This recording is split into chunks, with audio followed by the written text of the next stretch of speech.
nada queremos agradecerles por participar de la charla de la lucha de clases en el Uruguay en el siglo XXI. Contamos con la presencia de nuestra compañera Lucía Ubal, secretaria general de la UJC, con Rodrigo Alonso, economista y parte del colectivo de la revista Hemisferio Izquierdo, y con nuestro querido compañero Oscar Andrade, secretario general del ZUNCA, directivo del partido y candidato a las... precandidato a las elecciones del PA. Bueno, muchas gracias por venir. Yo voy a hacer simplemente una breve introducción a la actividad. Como todos sabemos, o asumimos que todos sabemos, en el país se están desarrollando los consejos de salario, casi 1 millón de trabajadores están negociando salario, condiciones laborales. Empezamos la campaña fuerte y a su vez a nivel de la región nos vemos rodeados en realidad por proyectos de derecha que están impulsando como punta de lanza de su proyecto una reforma laboral en distintos países que viene a desregularizar el trabajo y un montón de conquistas que logramos durante la clase obrera, los trabajadores, el pueblo en general, en esta última década y poco de gobiernos progresistas. En base a esto, nosotros como juventud también inserta en el movimiento estudiantil, en los barrios, en el propio movimiento sindical y en la izquierda en general, empezamos nuestra vida militante en un contexto bastante favorable para los que queríamos participar, para cambiar la realidad, pero también aprendimos y tenemos una visión crítica muchas veces también desde la propia izquierda de que hay un montón de conceptos y una perspectiva específica que es la perspectiva de clase, de liberación, de emancipación, de terminar la explotación del hombre por el hombre, que está un poco invisibilizada desde hace un tiempo en el discurso de la izquierda y que también entendemos que al estar invisibilizada esa perspectiva luego se nos hace mucho más difícil poder debatir con la población en general de por qué es necesario otro tipo de país, otro tipo de economía, por qué es necesaria la solidaridad, porque la población no se comprende dentro de un sector, no se comprende dentro de un sistema que es injusto, que es desigual, que se basa en la explotación, y me parece que a mí y a la juventud que empezar a generar esa perspectiva dentro de los nuevos militantes, del movimiento sindical. Acá hay un montón de compañeros jóvenes del movimiento sindical que empiezan su vida militante ahí. Es necesario empezar a ponerlo en la agenda. Quizás hace un tiempo atrás no era un tema tan... El tema de la clase social y el tema de la desigualdad social y el tema de la explotación no era un tema que estaba tan digamos, sentido en la población, pero luego de un montón de cambios en nuestro país y aquellos que venimos fundamentalmente de familias de clase obrera, sentimos que en la perspectiva de lucha y en la perspectiva de militancia que nos ofrece hoy la realidad, falta eso. Sobre todo porque vivimos muchos de nosotros, yo tengo 31 años, muchos de nosotros vivimos en la época donde todavía gobernaba la derecha y sufrimos mucho la desigualdad social. Y sufrimos mucho también, fundamentalmente en la época de la crisis, la presión sobre nuestras familias de perder el trabajo, de tener que aceptar cualquier tipo de condición laboral, de tener que fingir que uno estaba en determinada posición social cuando evidentemente todos estábamos pasando muy mal. Y esa cuestión de tener vergüenza de dónde uno viene y de no comprenderse dentro de un colectivo que lucha, que ha conquistado un montón de cosas, más allá de que en la historia después esos colectivos quedan invisibilizados y parece que todos fueron actos de gobierno y decretos y leyes. En realidad entendíamos que para nosotros que veníamos de ahí era también una cuestión identitaria poder instalar este debate tanto en nuestra juventud, en nuestro partido. Además nosotros somos un partido, una juventud que se plantea desde una perspectiva de clase, ¿no? El partido de la clase obrera y de los pobres. Y eso a veces se ve un poco trastocado en un mundo político en donde el concepto de clase y la perspectiva de clase no es la que prima.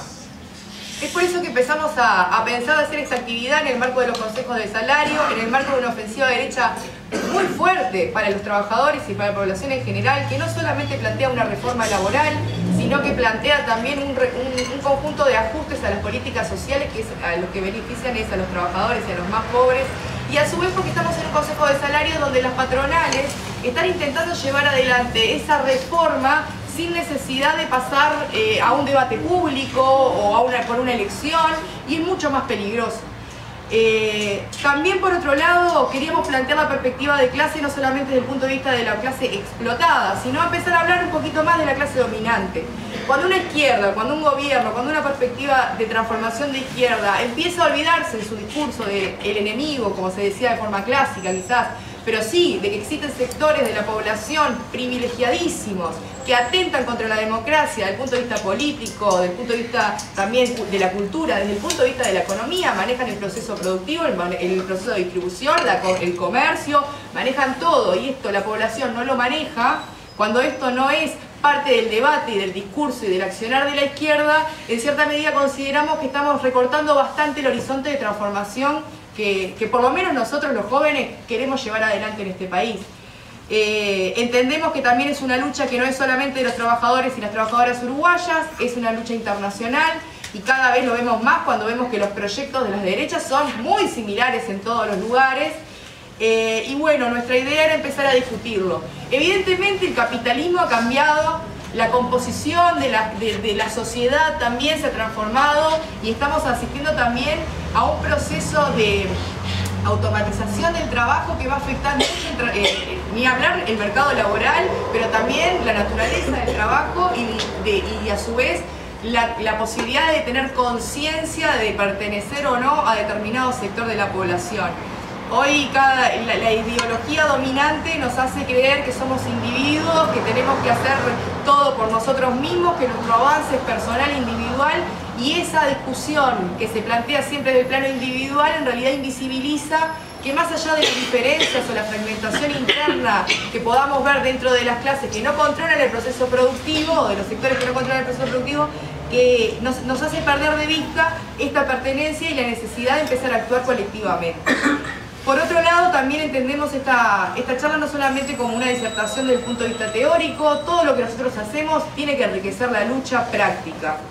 Y por eso también instalar la cuestión de las clases sociales en la lucha de clases en Uruguay en el siglo XXI, porque perdiendo esta perspectiva de clase, también nosotros recortamos la posibilidad de actuar como colectivos y poder transformar como colectivo en la sociedad. Si cada uno se ve desde el plano individual solamente, es muy difícil poder incluso construir una voz y una representatividad. Hoy nosotros vemos que hay un montón de movimientos en donde nos es muy difícil identificar qué organización representa tal movimiento, cuáles son los referentes que hablan o son portavoces de tal movimiento, y eso en realidad, si bien por un lado está bueno porque vemos que se masifican, en cierta medida va perdiendo potencia porque es imposible sintetizar una postura que nos congrega a todos. Y entendemos que la perspectiva de clase, y sobre todo por la historia del movimiento sindical uruguayo, por la historia de la izquierda en Uruguay, puede aportar eso, puede aportar también claridad en el discurso y puede apostar a un accionar en común para transformar la realidad. Es por eso que queremos potenciarlo. Sabemos que además existen determinados intereses, sobre todo nosotros los jóvenes, en la militancia juvenil, que quizás hoy en día no establezcan puentes tan directos con esta concepción, pero que evidentemente para nosotros tienen puentes directos. Por ejemplo, la situación de las mujeres desde el trabajo y cómo eso también se articula dentro de un sistema de explotación que muchas veces nos es difícil de velar como simples trabajadores que vamos, trabajamos, marcamos tarjeta y tratamos de vivir con lo poco que ganamos. Y también lo vemos cuando se pierde esta perspectiva los propios trabajadores. Yo trabajo en una UTU, por suerte tengo compañeros muy solidarios, pero también me ha tocado trabajar en lugares donde en realidad entre los trabajadores nos matamos, competimos. Hay trabajadores que militan para ser el más alcahuete de la oficina. Y eso es una pérdida de la perspectiva de clase, claramente, en esa postura de yo avanzo y avanzo solo desde el punto de vista individual, aplastándole la cabeza a quien venga. Eso es una lógica empresarial que la tenemos metida en la cabeza y nosotros queremos contrarrestar eso. Y es por todas estas experiencias, es por lo que estamos visualizando dentro de una izquierda que está transformándose, que está avanzando, pero que también tiene que discutir un montón de cosas, sobre todo qué es lo que quiere conservar, para también saber qué identidad quiere tener. Queríamos plantear esta discusión. Y bueno, por eso invitamos a estos dos compañeros, que son compañeros que de distintos lugares están aportando esta lucha, porque no queremos solamente disertar, queremos aportar a la lucha colectiva. Esto tiene que transformarse en acción colectiva, porque si no quedan las palabras nada más. Y bueno, por eso quisimos hacer esta actividad. Saludamos a todos los que están acá. Yo en realidad iba a hacer solamente marcar y explicar por qué queríamos hacer esta actividad. Y bueno, y ahora le voy a dar la palabra a mis dos compañeros, capaz que empezamos primero con Rodrigo y después con el vos. Gracias.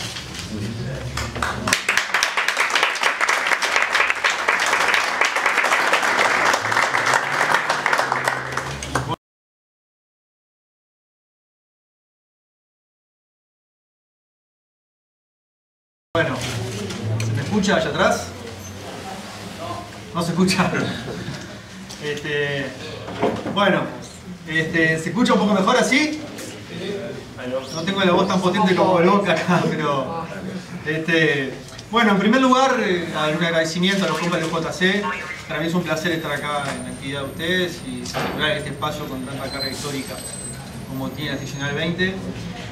Aprovecho para felicitarlos como partido, como JC, a Oscar por este gesto de audacia política que implica la precandidatura. Espero que permita rearticular las fuerzas de izquierda en Uruguay que están en franca dispersión, más allá de que hay un partido progresista gobernando, la izquierda, el núcleo duro de la izquierda sigue disperso y débil políticamente, y sobre todo en comparación con los desafíos que vienen por delante, ¿no? Y hacia ahí va a ir mi intervención. Tratar de identificar un punto en el futuro clave para lo que es el devenir de la lucha de clases en Uruguay. ¿Se está escuchando ahí o no? Bien. Bueno, en primer lugar, remarcar también en la línea que decía Lucía. Hay un periodista mexicano que tiene una frase que dice: o no sé lo que está pasando, o ya pasó lo que estaba sabiendo. Es decir, yo creo que esa idea sintetiza también el estado de situación nuestro. Hay cierto estado en Uruguay, de la izquierda uruguaya, de incomprensión del capitalismo en la que está parada, de incomprensión de las coordenadas históricas sobre las que le toca actuar. O dicho de otra manera, la realidad se ha movido mucho más rápido que nuestra capacidad de comprenderla. Y eso es un problema fundamental que tenemos como clase. Porque eso nos impide construir estrategia política con conocimiento de causa, mejor dicho. Construir estrategia política con la claridad que le da a uno entender dónde está parado. Hay un viejo chino de hace unos cuantos siglos que decía que táctica sin estrategia es ruido antes de la derrota. Nosotros precisamos volver, como izquierda, a pensar en términos estratégicos, porque en esos términos es que se dirime la lucha de clases. Si no hacemos eso, como decía este señor chino, autor del arte de la guerra, Sun Tzu, nosotros nos encaminamos a una nueva derrota política de envergadura que todavía no tenemos idea qué puede implicar eso. En relación a esa cuestión, yo voy a proponer dos ideas centrales o dos tesis para pensar el tiempo político, la lucha de clases, las coordenadas históricas en las que estamos parados, quienes nos toca luchar en América Latina hoy. La primera tesis es que el capitalismo sudamericano entra de a poco a una fase regresiva, donde ya no puede albergar el pacto progresista. Y el capitalismo uruguayo entra también a esa fase de forma amortiguada y un poco diferida, pero finalmente va a entrar.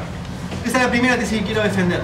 Y la segunda tesis, que se relaciona con esto y de alguna manera es una consecuencia de esto, que tiene que ver más con la materialidad, con la economía política, es que comienza a desfondarse el progresismo como forma política de articular intereses contrapuestos. ¿Por qué? Porque se acaba la ilusión de que los capitalismos latinoamericanos pueden combinar indefinidamente crecimiento e inclusión social. No estoy diciendo que se agote el Frente Amplio, no estoy diciendo que se agote ninguna fuerza política en particular. Estoy diciendo lo que se desfonda es el pacto o la conciliación política que es el corazón de las fuerzas progresistas. Y eso genera una serie de problemas y de disrupciones políticas que tenemos que calibrar muy bien. Bien, ahora voy a desarrollar esta primera tesis que presenté ahí. Vos me decís el tiempo más o menos. ¿Por qué es que el capitalismo sudamericano entra en fase regresiva? Y no hay que ser un mago para darse cuenta de eso. Macri es expresión de eso, la crisis venezolana es expresión de eso, obviamente que Temer es expresión de eso, la caída sucesiva de los gobiernos progresistas es expresión de que el capitalismo sudamericano está entrando en otra fase. ¿Pero por qué entra? América Latina en el concierto mundial, en la economía política mundial, es lo que uno podría llamar un continente niní. ¿Por qué es niní? Porque no tiene ni la productividad que tienen los capitalismos centrales. Aproximadamente tenemos el 20% de la productividad de ellos. O sea, tenemos una burguesía muy precaria en sus capacidades de competir internacionalmente. Pero tampoco tenemos la baratura de la mano de obra que tienen otros capitalismos. El chino, el mexicano, del sudeste asiático, etc. Entonces la pregunta que nos hacemos ahí, cuando nos ponemos a investigar la economía política de Uruguay es ¿cómo sobrevive este capitalismo? Y la pregunta no es ¿por qué no somos Nueva Zelanda? ¿O por qué no somos Finlandia? Como se preguntan algunos actores de la academia, del campo progresista también. Recuerden que la fundación del ex vicepresidente se llamaba Uruguay 2030. Un poco proyectando esta idea de que para el 2030, si hacíamos las cosas bien, podíamos ser un país desarrollado, ¿no? La pregunta no es por qué no somos Nueva Zelanda. La pregunta es por qué no somos Ghana. ¿Por qué no somos África con esa composición estructural en el concierto internacional?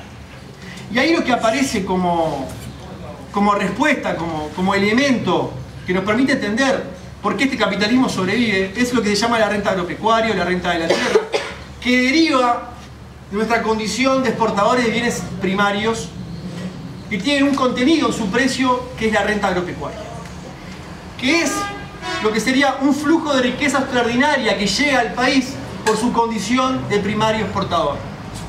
¿Hasta íbamos bien? Allá atrás me sigue el volumen. Ese flujo de renta tiene una característica que oscila, y oscilan ciclos que no dependen de nosotros. Cuando ese flujo de renta sube, el capitalismo sudamericano y el uruguayo en particular es virtuoso. Es decir, puede combinar crecimiento e inclusión social. Ese flujo es el que compensa una burguesía que es precaria, que no tiene potencia para competir en el mercado mundial, y porque chupa renta por diferentes mecanismos, es que puede subsistir y puede también integrar a su proceso de acumulación a una clase obrera creciente, e incluso al aumentar la demanda de la fuerza de trabajo también pueden crecer los salarios de la clase trabajadora. Otra cosa, cuando para el capitalismo uruguayo fluyen los flujos de renta agropecuaria, piensen, el vallismo uruguayo, su secreto fue la capacidad de organizar todo este flujo de riqueza. Lo mismo que fue el peronismo en Argentina en su momento, lo mismo que fue el varguismo en su momento en Brasil.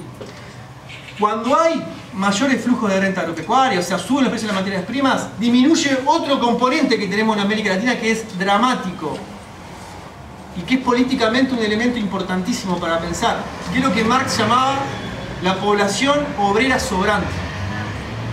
Es decir, sobrante para el capital, ¿no? Es decir, obreros, masa de obreros que ni siquiera pueden vender su fuerza de trabajo. En nuestro caso, toda la década de los 90 fue un gran proceso histórico productor de poblaciones obreras sobrantes, que luego con la gestión progresista del Estado un poco eso disminuye, pero en realidad disminuye porque al reactivarse la renta agropecuaria por la suba de los precios de las materias primas y dinamizarse el capitalismo de vuelta, esa población obrera vuelve al mercado de trabajo y vuelve a integrarse al pacto distributivo, al esquema de distribución del ingreso entre las clases. Bien, ahora, el instrumento fundamental mediante el cual fluye esta renta agropecuaria, el conjunto de la economía, que luego la burguesía utiliza para dinamizarse, en su momento, en otra etapa histórica, en el vallismo concretamente, eran los impuestos. Impuestos a los exportadores, o el tipo de cambio diferencial. Le pongo un cambio más bajo a ellos y un cambio más alto a los industriales, y de esa forma traslado rentas. Ese mecanismo, que lo intentó hacer Cristina Kirchner en su momento, en 2008, en la etapa concreta de hoy, con las famosas detracciones, ¿sí se acuerdan? El conflicto campo con el kirchnerismo, bueno. Hoy en la fase histórica actual de Uruguay no fue el que se utilizó, porque es un mecanismo que genera conflictos políticos muy fuertes. Es el mecanismo que se utilizó no de forma deliberada, sino que el capitalismo se dio para transferir renta agropecuaria del agroexportador, para dinamizar el mercado interno y la acumulación, es lo que se llama en economía la sobrevaluación cambiaria, es decir, un dólar bajo. El dólar bajo lo que hace es castigar el sector exportador, es decir, extraerle renta y aumentar el poder de compra del mercado interno, es decir, dinamizar capitales internos. Ese es el mecanismo de trasvase de ese flujo de recursos que es clave para la complexión económica del capitalismo uruguayo. Bien, llegado a este punto, nosotros los últimos, desde el 2006 aproximadamente, hasta el 2014, tuvimos un ingreso de flujo de renta muy alto, que es en parte, pero toda América Latina lo tuvo también, y es en parte lo que explica la capacidad de combinar durante ese tiempo y de sostener un pacto progresista en el gobierno. La pregunta que nos tenemos que hacer, y tenemos que revisar la historia para ver qué pasa, es ¿qué ocurre cuando ese flujo de renta ya no afluye en la misma magnitud que afluía antes? Porque han bajado los precios de las materias primas. ¿Qué instrumento pone a jugar el capitalismo uruguayo, es decir, mediante la construcción económica del Uruguay, para seguir sosteniendo ese proceso de acumulación y evitar que entre en crisis y que sobrevenga la necesidad de un ajuste? ¿Cuál dirían ustedes que es ese instrumento que se utiliza? Alguien que arriesgue ahí una idea. ¿Qué hace el capitalismo uruguayo cuando se queda sin renta? Devaluación. ¿Eh? Devaluación. Eso después, eso es la clave. Se autoconvoca. Eso se autoconvoca, bueno, sí, se autoconvoca. Una parte se autoconvoca. Ahí vamos a ver eso. Y pide. Pero lo primero que hace es se endeuda. Se endeuda, porque yo no tengo renta, meto otra forma de meter divisas para adentro, de meter dólares, que me permita seguir sobrellevando la pelota un poco más. Y me endeudo. Eso es, endeudarse es como compensar la renta que yo no tengo. Primero uso reservas internacionales, que es renta acumulada, y después me endeudo. Por eso, la preocupación del equipo económico, pero de cualquier equipo económico, por el grado inversor. Porque el grado inversor es, digamos, la confianza que tienen los acreedores internacionales de que les vas a pagar la deuda que te den. ¿Ah? Por eso la preocupación por el déficit fiscal.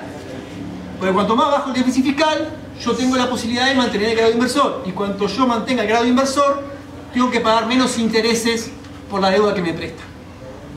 ¿Ah? O sea que el capitalismo uruguayo, esto no es de ahora, es de siempre. Cuando se enfrenta este límite de que se le acaba la renta, empieza una fuga hacia adelante sobre la base de la deuda.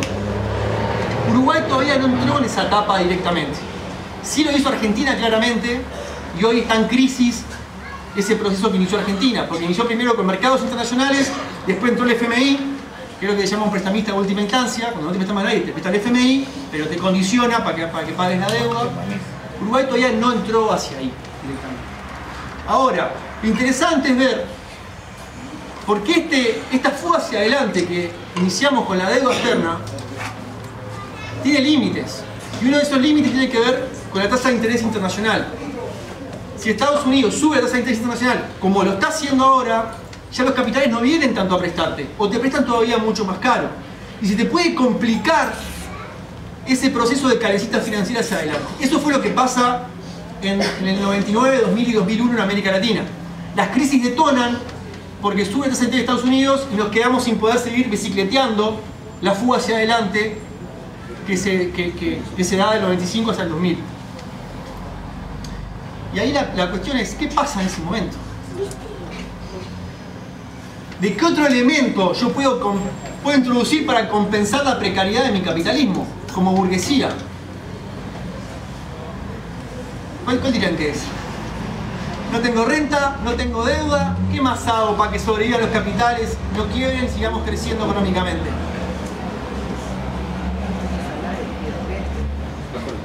Ese es el tema, es eso. El tercer elemento de compensación, que nadie quiere entrar ahí, porque perdés la elección.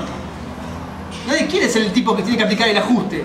Pero el abaratamiento generalizado del precio de la fuerza de trabajo, o sea, el salario directo, que reciben los trabajadores, y el salario indirecto, es decir, lo que el Estado gasta en políticas sociales, en salud, en educación, etc., es lo que le queda al capitalismo para seguir sobreviviendo, avanzar sobre eso. Y avanzar además también sobre aquella parte de la plusvalía que maneja el Estado, que está destinada a mantener en sus mínimos biológicos a la población obrera sobrante estancada, el Mides. Por eso la derecha le está dando con un caño al Mides, porque no están dispuestos a destinar esa plusvalía para sostener esa población, que se maten entre ellos, como dice el País en sus editoriales. Entonces, el problema del ajuste y el problema del abaratamiento de la fuerza de trabajo como necesidad del capitalismo es mucho más profundo que quién gobierne. Es mucho más profundo de que si está Astori, ministro de Economía, o está otro, o está Arbeleche, que es la candidata de la calle Pou. Claro que no es lo mismo, pero en última instancia el capitalismo va hacia ahí. La necesidad del ajuste económico es orgánica del capitalismo. No es circunstancial, ni es coyuntural. Lo otro que empieza a pasar en esa etapa es la desesperación por la inversión extranjera directa y por la inversión de cartera en general. Por eso metemos UPM2, UPM3, UPM4, UPM15 si podemos. Por eso el dique Maguá. Es decir, si ya no tengo condiciones de fuerza para negociar, porque tengo renta, no me queda otra que bajar los estándares ambientales, impositivos y laborales para que vengan otras inversiones.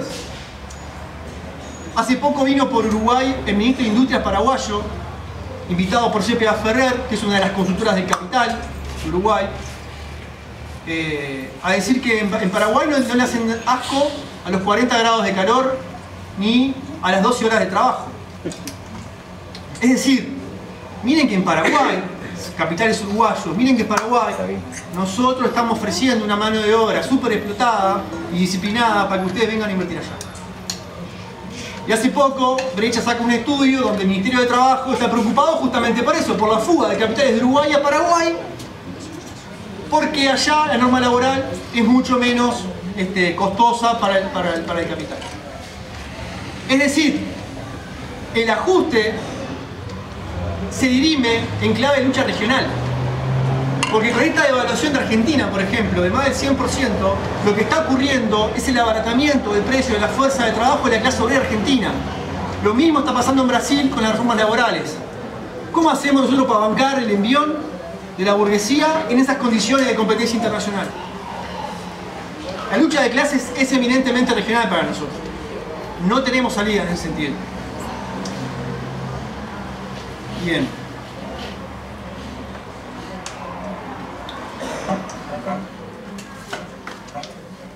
Yo creo que ese escenario, esa forma de comportarse del capitalismo sudamericano y del capitalismo uruguayo en particular, es lo que de alguna manera en algún momento determinado detona, hace implosionar las capacidades de sobrellevar hasta el infinito las alianzas policlasistas o las formas progresistas de organizar el Estado y la sociedad.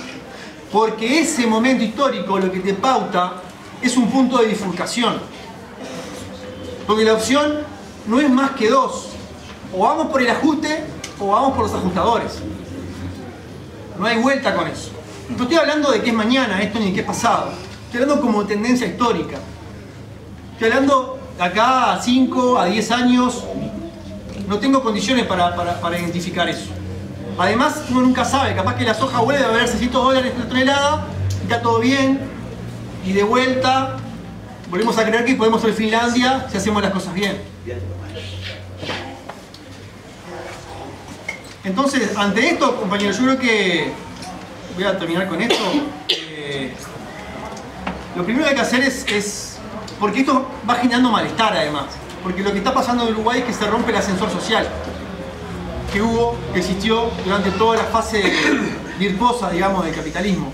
Y eso genera malestar. Y el malestar hay que disputarlo.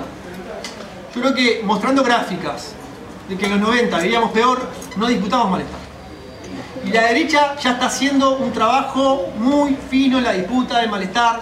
Ya ha construido un montón de chivos expiatorios para explicar, para dar sentido a lo que es el agotamiento de los procesos de conciliación. Ahí aparecen los sindicatos, ahí aparecen los funcionarios públicos como los grandes responsables, aparecen las políticas sociales, aparece el peso del Estado. Son todos diagnósticos que preparan la cancha para un ajuste que sea sobre el salario de la población, el salario directo y el salario indirecto. El caso paradigmático es el caso de los autoconvocados. Los autoconvocados irrumpen planteando la necesidad de una devaluación que se va a resolver sobre el abaratamiento del salario. Y además dicen que están cansados de que se les pague a gente por no laburar. La renta agropecuaria que el capitalismo uruguayo, que la sociedad uruguaya le paga a los dueños de la tierra son aproximadamente 1.400 millones de dólares por año. Esa cifra es igual al presupuesto del MIDES y del Ministerio del Interior sumados. Es decir, la sociedad uruguaya está pagando con su trabajo a unos parásitos que no aportan nada a la producción, solamente aportan un título de propiedad. Les está pagando una cifra equivalente a lo que invierte en políticas sociales y en seguridad interna. La pregunta que nos hacemos acá es, ¿a quién se está pagando por no laburar en Uruguay? ¿A la mujer con 5 hijos con que se le da 2.000 pesos para que sobreviva a fin de mes? ¿Eso es pagar por no laburar? ¿O mantener el parasitismo social de los terratenientes que viven en la tierra de Uruguay? Con 1.400 millones por año. La derecha ha invertido los códigos básicos del sentido común. Al final somos nosotros los que defendemos plata para los que no laburan. ¿Y esto qué es? Hay un mito muy extendido, y es que el capitalismo, el Estado moderno transfiere ingresos de los ricos a los pobres. Y eso es falso. La renta de la tierra es transferencia de ingresos de pobres a ricos sistemáticamente. Los intereses de la deuda pública son transferencia de ingresos de ricos hacia pobres sistemáticamente. También más de 1.000 millones de dólares por año. La renta inmobiliaria también es transferencia de ingresos sistemáticamente. Por no hablar de la plusvalía. Que eso es la madre de todas las transferencias de ingreso del que labura al que no labura.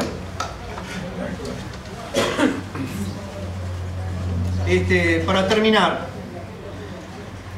yo creo que todavía no es muy nítido en Uruguay el advenimiento de este escenario de bifurcación de caminos, pero creo que tenemos que irnos preparando para eso. Y yo creo que si bien en lo inmediato, por las correlaciones de fuerza presentes, por la acumulación o la desacumulación que tenemos como pueblo, digamos, por lo que hemos podido construir efectivamente, hay que partir de ahí como principio de realidad. Lo que aparece en la mano es un programa de lo que uno llamaría un keynesianismo periférico, una cosa así, decir, bueno, ante la crisis mantengamos salarios, un poco lo que hizo Lesker desde Cuesta Duarte, mantengamos salarios, un shock salarial, no sé qué, o mantengamos inversión pública. Yo creo que eso es una buena plataforma para responder en lo inmediato al ajuste que viene planteando el capital como necesidad. Pero en el mediano y en el largo plazo eso no se sostiene por sí mismo.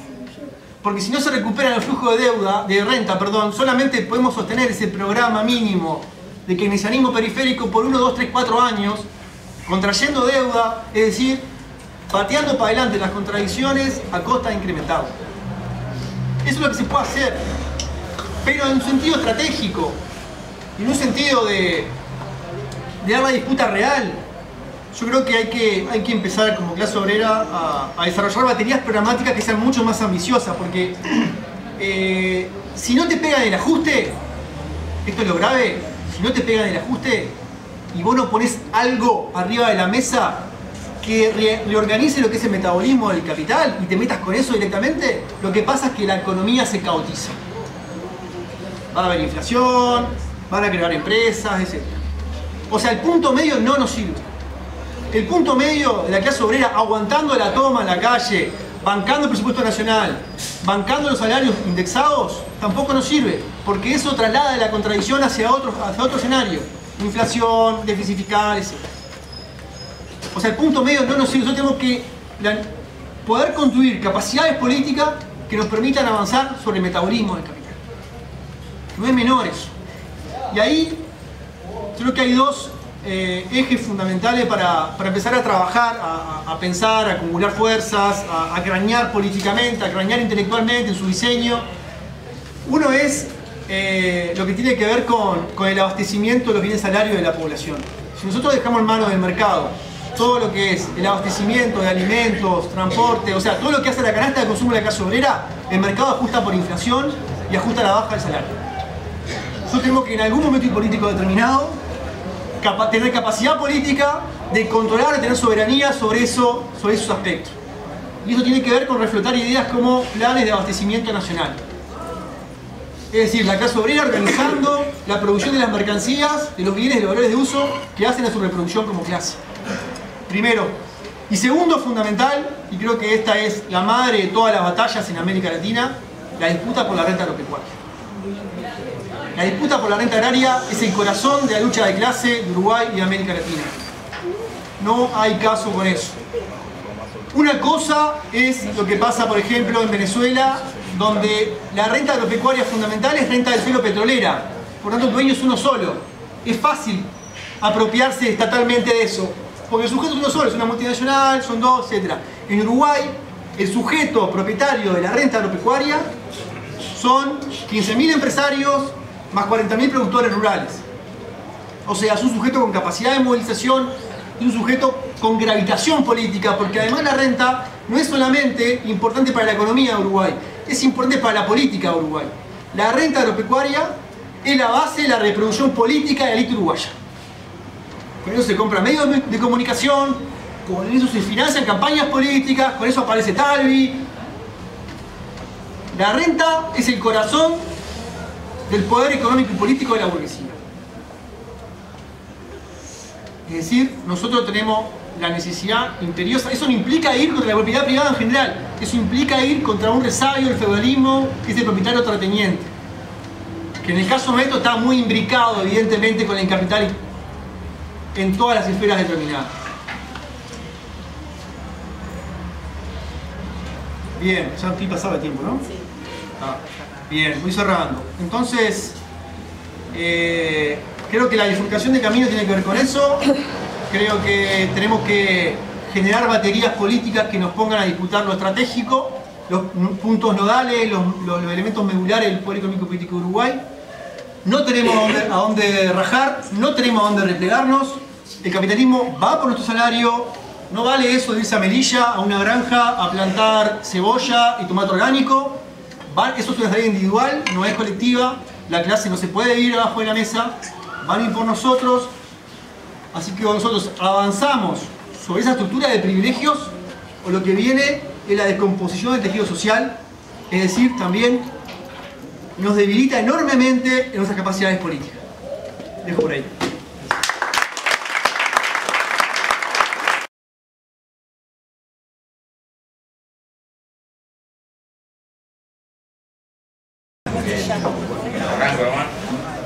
Bueno, compañeros y compañeras, primero agradecer la invitación. Siempre sacude un poco las tripas venir a este local. Hay una historia ahí muy larga. Después capaz que en algún lugar de la intervención hagamos alguna referencia.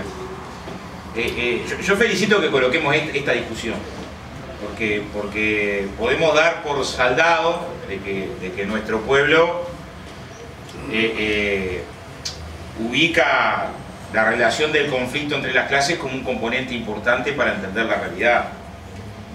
Pero es un enorme esfuerzo teórico y político, ideológico, de comprensión por varios factores.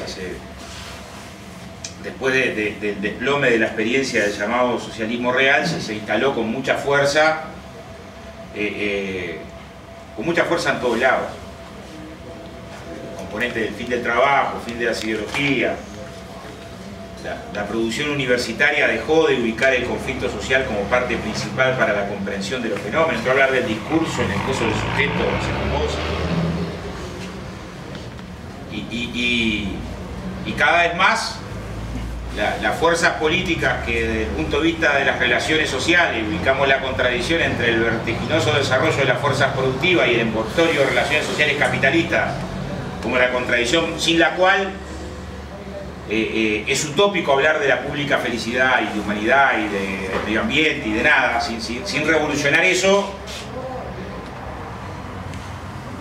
aparecimos ante el mundo como una especie de dinosaurios. La cueva. Es más, se usa como un adjetivo. Vos creés en la lucha de clase, ¿no? Vos creés. Una cosa religiosa.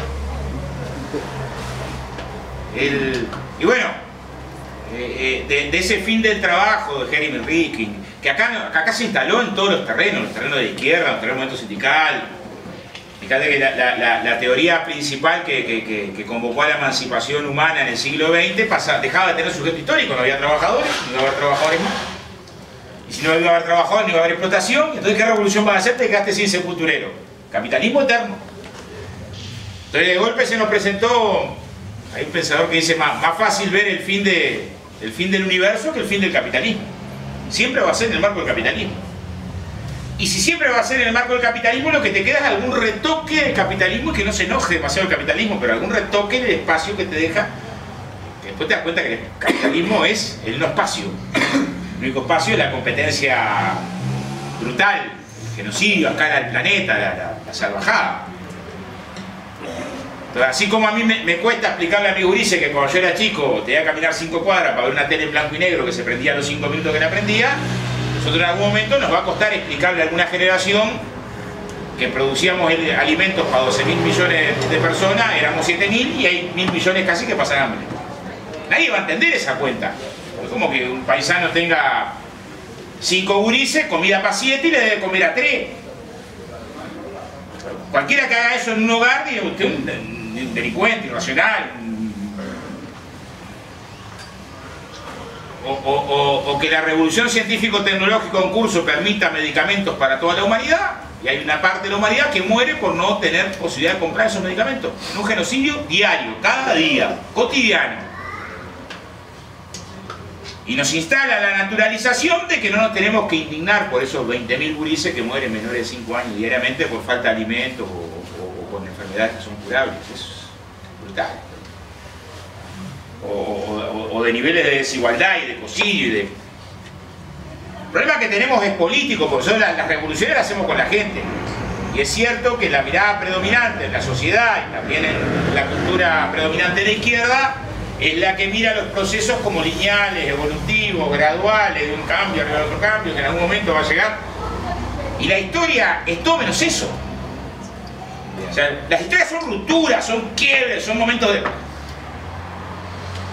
Es bueno o malo, no depende nuestro, funciona así, en saltos.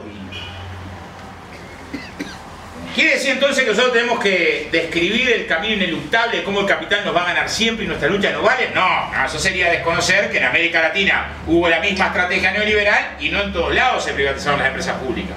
Y no fue lo mismo luchar que no luchar. ¿Salimos del capitalismo por defender las empresas públicas? No, pero no es lo mismo desde el punto de vista de las posibilidades políticas posteriores. A ver, acá se desreguló todo. ¿Por qué no se desreguló la construcción? No voy a sacar la camiseta. ¿Por qué mantuvo convenio colectivo en los 90? Hubo 3 meses de huelga.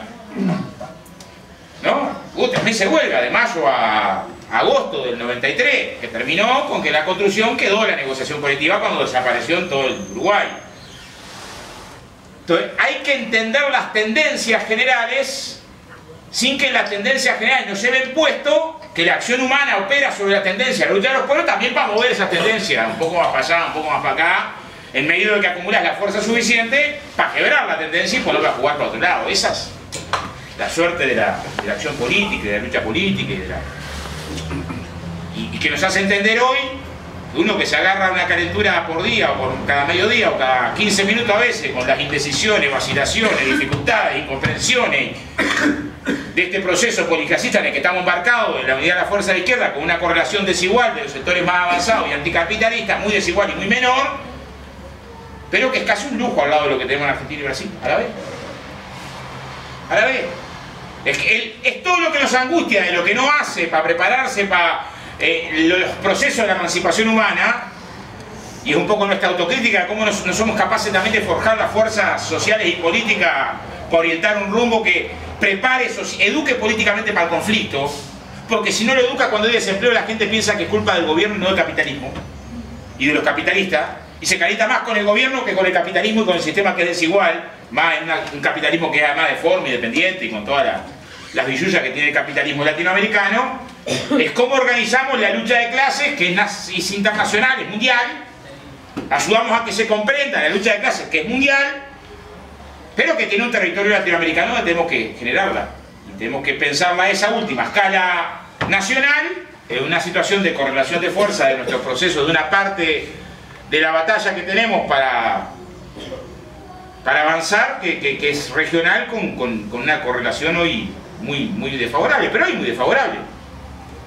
O sea, si no entraríamos en el gradualismo, uno piensa que las luchas en Argentina van a generar otra cosa y van a derrotar lo que es esto y van a saldrá otro proceso, y en Brasil, y si no sería una invitación a la resignación. Nosotros somos todos menos la invitación a la resignación.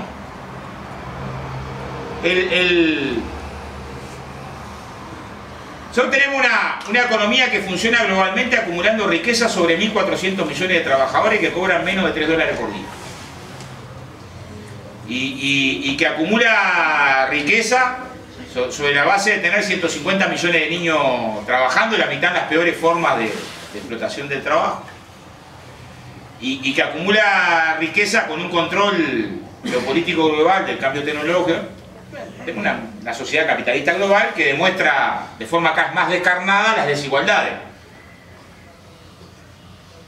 El último año se retrocedió 5 en el descenso de la pobreza, a pesar de que sigue habiendo un crecimiento económico global muy complicado. El segundo problema que tenemos es que hay un modelo en el que la mayoría de la gente entiende la felicidad, que es inviable para la humanidad. Sin embargo, todos queremos vivir como vive el 15% más rico de la población del planeta. Eso es la felicidad. ¿Qué es la felicidad? Tener cosas. Y desde la ciencia política y desde la economía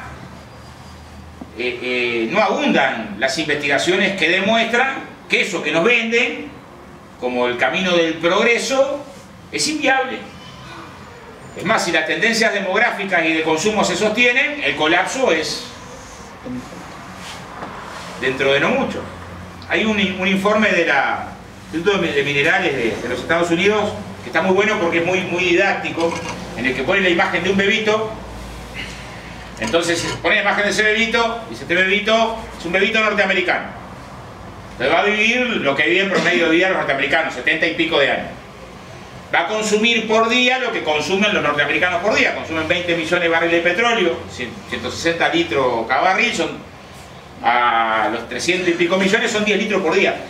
Entonces este niño va a consumir en promedio 270.000 litros de petróleo en su vida. Y hacen lo mismo con el fósforo, con el hierro, con el tal. Ni siquiera se meten a los sectores sociales, a mirar cómo vive la parte más rica de los Estados Unidos. Lo colocan en el promedio. Pues dice, bueno, pongamos a los 7.000 millones de seres humanos consumiendo lo mismo desde el punto de vista de los minerales, ¿verdad? Pero quizás hay planetas, 7 planetas. Sin embargo, el gran éxito desde el punto de vista de la dominación es que pensamos eso. O sea, ¿cuál es la forma de dominio ideológico? Que hasta el frigorífico NEC no se hace una hamburguesa con la forma Random Mickey, para que comamos. ¿Quién te compra carne picada para comer en el país del medio tanque? Es muy duro. O sea, ¿qué quiero decir, compañero? Que esto es muy difícil de explicar. Y la izquierda le ha costado explicar esto. Y a veces entras por el aro y decís: mira, estamos más felices, hay más gente que va por el peaje a vacacionar, y que hay más autos. ¿No? Y no estoy diciendo que mejoró su casa, compró una ropa mejor, no estoy diciendo que es horrible, ¿no? Lo que estoy diciendo es nuestros supuestos, desde donde acumulamos conciencia y organización y ayudamos a la comprensión de un sistema económico que tiene una capacidad brutal en poco tiempo de reventarnos contra el piso. Y parece que no nos podemos olvidar de cómo en determinados momentos de ruptura y de crisis, la dictadura, un basazo donde hubo momentos de crecimiento del capitalismo y de caída, pero todos los años bajó el salario. Todos, aún en los momentos de expansión del capitalismo, renta agropecuaria, o sea, cuando tienen la condición política te comen la cabeza. Te comen la cabeza, aunque tengan posibilidad de darte una mejora para calmarte. Entonces también hay la síntesis, los equilibrios. A veces son semejantes procesos de lucha que hicieron que determinado sector atajara una rebaja y luchó por atajar esa rebaja. Y en la mirada es la lucha por esa reforma lo que le genera un grado de conciencia al menos Estado organizado. Entonces también en el lenguaje, entendiendo cómo funciona el capitalismo, no tengo ninguna ilusión de que el capitalismo resuelva los problemas de la humanidad. Y teniendo claro que es con la revolución social y superando la forma de emancipación humana que podemos escapar de la barbarie, no hay otra alternativa. Sabiendo que difícilmente sea un proceso que podamos definir solo a escala nacional, es un proceso esencialmente, al menos latinoamericano. Si mañana tenés una crisis de tal magnitud que te deja el poder arriba de la mesa, vas por el poder. Pero en la perspectiva más probable de cómo podés avanzar, hay algunos procesos para avanzar que tienen que ver con las condiciones en la región y en América Latina. Pero bueno, las fuerzas que cuestionan en la izquierda al capitalismo tenemos menos fuerza que la que deberíamos tener. ¿Por qué? Porque venimos de una derrota muy dura y una influencia ideológica muy pesada, y cada vez que cuestionás la propiedad, cuestionás el sistema, cuestionás la inversión extranjera, cuestionás y discutir la propiedad privada en cualquiera de sus formas, por más que hay algunas que son pornográficas,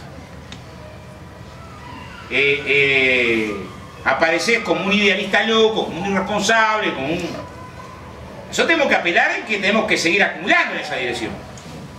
Hace unos años, 3 o 4 años atrás, un gerente de la Bayer, eufórico, un CEO de estos maravillosos, festejaba que le había ganado un juicio a la India para impedir la producción de medicamentos similares por el tema de las patentes, amparado en los convenios internacionales de protección del capital, que es una nueva forma de dominación. El capital, esta tendencia universal y global, genera nuevas formas de dominación, de sometimiento al Estado, hace que la democracia sea cada vez menos. Y nosotros cada vez elegimos menos. El año que viene vamos a elegir menos. Menos, nos limita por acá, por allá, por el otro lado. No es un terreno a despreciar el mínimo del papel del Estado. Está bien, que pueda luchar. Pero también es la comprensión que no es solo desde el Estado que vas a hacer las transformaciones. No es sin el Estado, pero no es solo desde el Estado. Y esto cuesta mucho entenderlo en una izquierda que a veces se institucionaliza de más. Y pensamos que desde ahí vamos a hacer todo, y nos olvidamos que es también en el sindicato, en la universidad, en la batalla cultural, en el territorio, en el barrio, en la marcha, en la movilización. De última, esa frase de los barbudos, que los pueblos hacen la historia, en general la hacen, a veces en contra. El que la hagan a favor depende nuestro, que ese factor humano juegue a favor, y depende nuestro que cuando tenés la convicción de que se puede todo, vas un escalón más allá y vas forjando, a la vez de la orientación política en un mundo tan complejo como este, las bases sociales, materiales que te van a dar la posibilidad de luchar eficazmente en una condición tan desigual como la que se vive en América Latina, en la región actual. Lo segundo, hacernos cargo de nuestras derrotas últimas, compañeros. Porque no nos faltó análisis político, Solo derrotamos al Alca Mar del Plata, al proyecto imperial, y apenas lo derrotamos dijimos, bueno, ahora vendrá la contraofensiva. ¿Y? Vendrá la contraofensiva. Y después vimos cómo reventaron a Lugo, sacaron a Zelaya, que acá tiraron a Dilma, ¿no? Desequilibraron Venezuela. Aprovechando nuestros errores, sí, en todos lados tenemos errores también. Pero no es concentrando nuestros errores en la discusión solamente. Es que nos fuimos capaces de darnos cuenta que un imperialismo globalmente hegemónico desde la Segunda Guerra Mundial en declive es más peligroso que nunca, más cuando tiene casi la mitad del gasto militar, y que en un momento donde además los recursos naturales, producto de la emergencia de China y Asia, a disputar los recursos naturales globales, en una zona inundada de recursos naturales muy rica, como es América Latina, con 1/3 del agua dulce, con la mitad de la biodiversidad, con la mayor exportación minero, que produce alimentos para varias veces su población y tiene gente que pasa hambre para nuestra vergüenza, y la más desigual, después de dictaduras y neoliberalismo, era evidente que no se iban a quedar quietos porque no se vienen... Va a cumplir 200 años la doctrina Monroe dentro de 5 o 6 años adelante. Siempre le importamos mucho. En los últimos 20 años se multiplicaron por 12 o 13 la cantidad de bases militares. Siempre le importamos mucho. La cuarta flota, que ni siquiera salió cuando la crisis de los misiles en Cuba, salió ahora. Siempre le importamos mucho. Y siempre hizo esto. Después perdemos memoria. Pero Lula, con 40 años y líder metalúrgico, va a ganar las elecciones, y cuando estaba para ganar las elecciones apareció una mujer que dijo me hiciste abortar, y era negra, entonces no era racista. A la semana un empresario que se autosecuestró con volantes del PT por todos lados. A la otra semana un debate donde le dieron la mitad del tiempo a Coca-Cola, y el día de las elecciones ni un ómnibus yendo de los lugares pobres, y perdió. O sea, en general, Bueno, acá le pasó a Evo, que también apareció una mujer embarazada que... Yo espero ligar, no es por decir así más. Me estoy atajando. Ahora, lo que quiero decir es que toda la vida hicieron eso. Toda la vida hicieron eso. Pero si querés discutir políticamente algo de eso, son un conspirador, un enfermo, el plan Atlanta, un paranoico. ¡Qué horrible! Mírense el imperialismo. Entonces también discutir la lucha de clases, discutir el papel del imperialismo. Ahora nos cuesta hoy un Perú pensar que es un problema las bases militares y mirar desde el punto de vista militar cómo están concentradas. Hay un trabajo que hace la Universidad de México muy bueno, una compañera que me olvidé el nombre ahora, pero ya voy a recordar, sobre cómo están ubicadas las bases militares arriba de los recursos naturales. Que precisan excusas, precisan el narcotráfico, lo necesitan.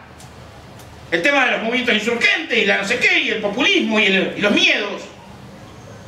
Y la lucha es en todos esos terrenos, es en el terreno material. De cómo nos acoplamos al capitalismo global desde que somos Estado-Nación de manera periférica, sin reforma agraria como hicieron las burguesías centrales. Por lo tanto, con esa deformación desde los pies y entendiendo cómo la lucha por cada pedacito de renta, por cada espacio democrático, sola no nos va a resolver, pero ninguna lucha viene sola. También ninguna lucha viene sola. Entonces estamos para no despreciar ninguna lucha. Ninguna. Y el gran desafío es articularlas, a todas las luchas. A la clase obrera, seguro. Ahí es el lugar, ¿no? El primero que tenemos que estar. En una perspectiva de clase, sí, recuperándola. Nos cuesta mucho, compañeros. Nos cuesta mucho. Somos la central que somos, pero nos cuesta mucho.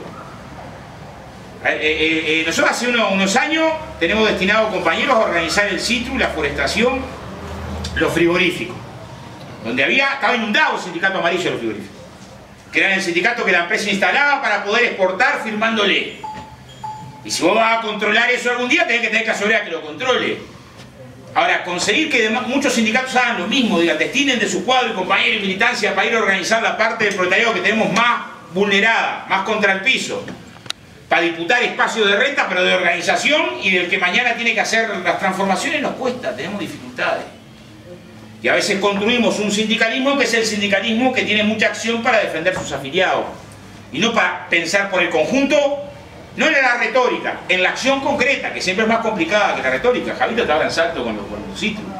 ¿Por qué los CITRU fueron los únicos que quedaron con convenio colectivo en medio de esta ofensiva y van a tener seguro paro ahora? Porque hicieron huelga a sus CITRU, se movilizaron y lograron que la patronal del agro que se retiró del agro se retiró de ahí.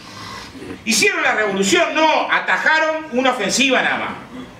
No les hicieron, atajaron un gol. También a veces atajar un gol cuando estás contra el piso, como están los trabajadores rurales zafrales con mucha precariedad, ese paso de avance no lo puedes despreciar, porque si lo desprecias la lucha que le costó, y si desprecias la lucha que le costó, no te va a entender nadie. Por más que la tendencia global es esa, la tendencia global a la escala latinoamericana es esa, y si no preparamos a la izquierda y el campo popular nos van a revolcar. ¿A dónde lo preparamos? En las batallas que entienden lo preparamos. En las batallas que pueden entender hoy. No menospreciando a nadie. No recortando nada del discurso. Tratando de complejizar. Pero sabiendo que en última instancia es en las batallas que se entienden, las inmediatas, las cotidianas. Quien no lucha por el salario, no lucha por la emancipación humana y no solamente en esquema. Es que también parte de ahí es que nos medimos.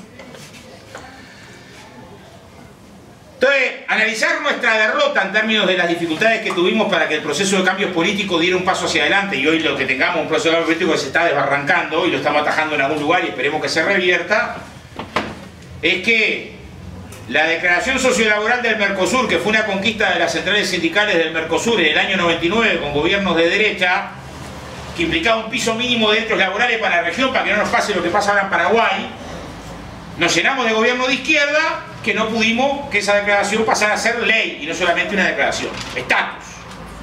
No pudimos porque Lula no pudo, porque no tenía votos en el Parlamento, no es que no quiso, él quiso.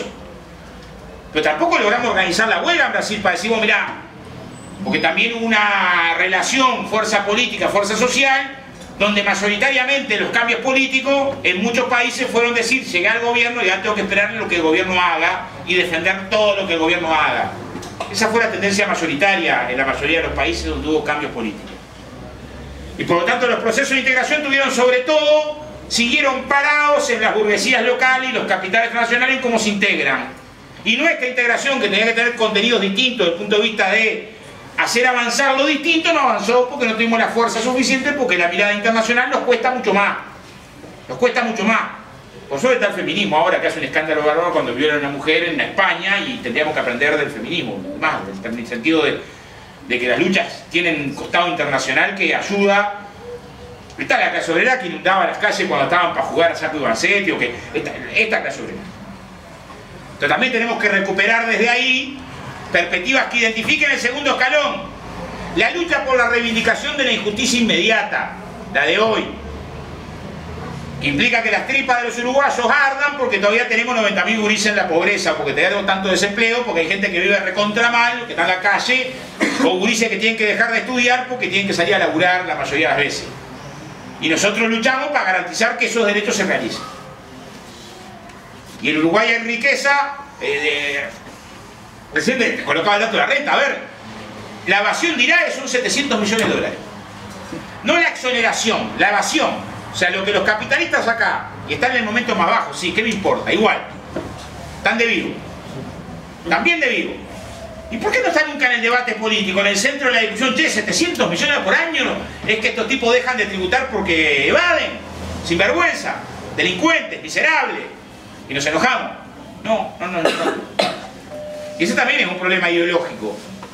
Lo vamos a resolver con desesperación, lo vamos a resolver con firmeza ideológica, sin desesperación, organizando el debate de que la izquierda tiene que ganar el gobierno, conquistárselo a la derecha, pero también conquistárselo educando políticamente, que vamos posiblemente a un nivel de confrontación mucho más duro, que empezó ahora, aunque buena parte de la izquierda no se da cuenta que si triunfan las plataformas patronales no hay forma que ganemos el gobierno el año que viene. 600 de miles de trabajadores del comercio a los que les establecen por obligación que la caja es un servicio esencial, les congelan una parte del salario, a los trabajadores de la industria les pagan horas extras simples, les liquidan la licencia, les regulan las horas, a los trabajadores rurales.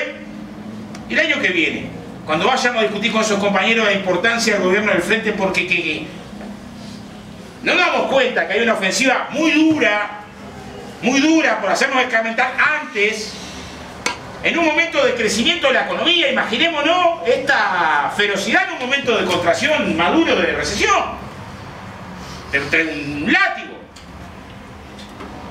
Entonces tenemos esa discusión en términos políticos e ideológicos de los rumbos. ¿Qué tenemos que hacer? ¿Darle un martillazo en la cabeza por más que tengamos ganas? No, al compañero que sigue creyendo que esto es gradual, evolutivo y va a ser pasito a pasito como la canción de la cumbia. No resolvemos. Pero sí resolvemos discutiendo, reflexionando, ayudando a entender por qué hay sectores sociales que avanzaron más que otros. Porque en última instancia también tenemos que ser capaces de empoderar. Y hoy tenemos algunas dificultades. Si mañana hay recortes de políticas sociales, no hay quien luche. El barrio, el sector social, a la mujer que le quitan, no tiene grado de organización para luchar. Entonces precisamos políticas sociales, pero sobre todo lo que precisamos, pueblo empoderado, defendido. Sé que es un derecho eso. Y este derecho no se toca. Y si se toca, prendo fuego. Corto la ruta y armo el lío. Eso creo que lo tiene el movimiento feminista. Mañana, si quieren penalizar el aborto, prenderán fuego y nosotros estaremos alegres alrededor del fuego, o calculo que pasará con una cosa similar si se da con el matrimonio igualitario. El convenio de la construcción termina en mayo y si gana la derecha, al mes vamos a tener un lío de armas tomar. Que los 3 meses de huelga del 93 pueden ser una anécdota pequeña, ¿no? Ahora hay sectores que estamos muy jodidos.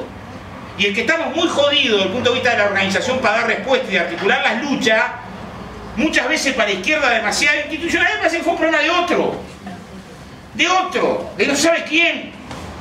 Bueno, la izquierda militante, que es la que tiene el honor de merecer llamarse así, es la que se preocupa por todo. Por la lucha reivindicativa inmediata que no desprecia, porque también ayuda a entender. A ver, nosotros hicimos un convenio con el Pereira Rosell ahora, con la dirección de enlace, para que nos pase la información de los 6 gurises por mes que nacen en el Pereira, prematuros, y van a un rancho de costanero. Pasarles el rancho que por lo menos no sea de costanero para que no se mueran. Y uno puede decir, pero asistencialismo. Sí, que no se mueran. Asistencialismo, pero que no se mueran. Y mientras tanto vamos a reclamar discusión de políticas públicas, de que hay un lado que arrancar para resolver estructuralmente ese problema. Y te encontrás con el burócrata que te dice, antes eran 50, ahora son 6, mejoramos pilas. Sí, sea uno, tiene que...